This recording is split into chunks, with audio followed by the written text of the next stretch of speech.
One nation one election से जुड़ी ये बड़ी खबर है। इसी सत्र में केंद्र सरकार ये बिल को पेश कर सकती है। जेपीसी के पास ये बिल को भेजा जा सकता है। वहीं जेपीसी बिल पर सभी राजनीतिक दलों से चर्चा भी करेगी।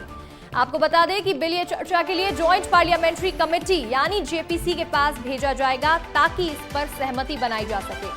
बड़ी खबर है, वन नेशन वन इलेक्शन से जुड़ी हुई ये खबर आपको बता रहे हैं, जहां इसी सत्र में केंद्र सरकार ये बिल को पेश कर सकती है।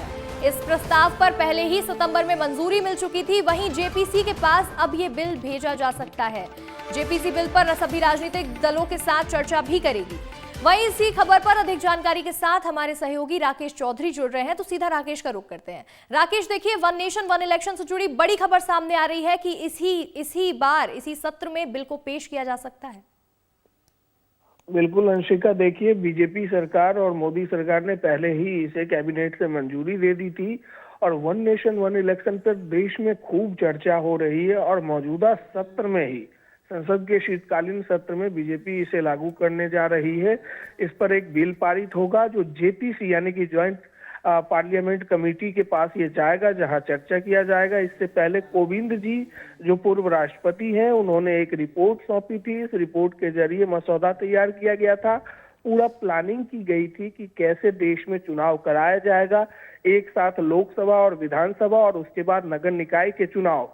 तो इसी सत्र में आज जो है हो सकता है कि बिल पेश किया जाए और इसके बाद इस पर चर्चा होगा कि पॉइंट टू पॉइंट कैसे ये चुनाव कराए जाए, चुनौती क्या होंगी, ये रिसोर्सेज कितने खर्चे होंगे, क्योंकि अभी लिमिट संसाधन में देश में चुनाव कराए जाते हैं। पूरे साल में कहीं ना कहीं किसी न किसी राज्य में चुनाव होता ही है। तो सरकार का एजेंडा है कि किसी भी हाल में लोकसभा और विधानसभा का चुनाव एक साथ करा लिया जाए। उसके बाद नगर निकाय का जो चुनाव है वो 100 दिनों के भीतर करा लिया जाए।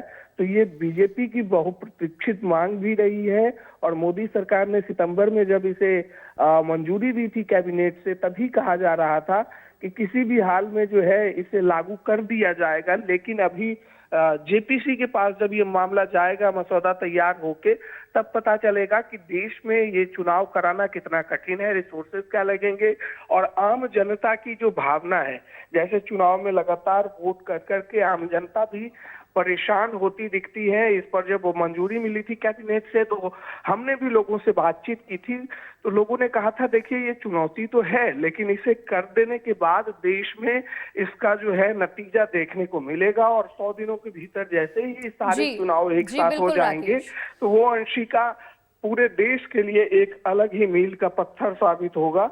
तो पीएम मोदी का भी एजेंडा रहा है और इससे पहले जब मीटिंग में बातचीत हुई थी। जी राकेश, बिल्कुल, देखिए, ये तो देखने वाली बात होगी कि किन किन चुनौतियों का हमें सामना करना पड़ेगा, वहीं किस तरह के रिसोर्सेज लगेंगे। वहीं आपका जुड़ने के लिए बहुत बहुत शुक्रिया।